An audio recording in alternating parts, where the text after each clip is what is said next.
શબ્દો સાહેબ જોરદાર લખ્યા છે એવા અને ખરેખર જે ક્ષત્રિય હોય ને સાહેબ એ તો આ રાહડાના અંદર આવજો કારણ કે રાહડાના શબ્દો જ એવા છે એવા સંતો રે શૂરવીર ભારતની બોમમાં હે એવા સુરા પાક્યા ક્ષત્રિયના કુળમાં નાથજી રે દાદા પાવન કરી દાણી દર બોમકા એ એવી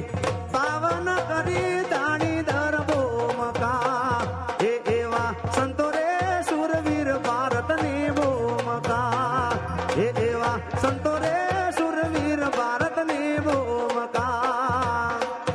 હે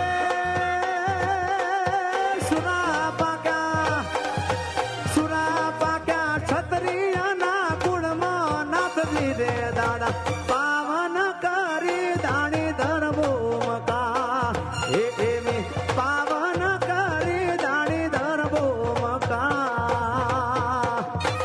જય હો વાહ ક્ષત્રિય વાહ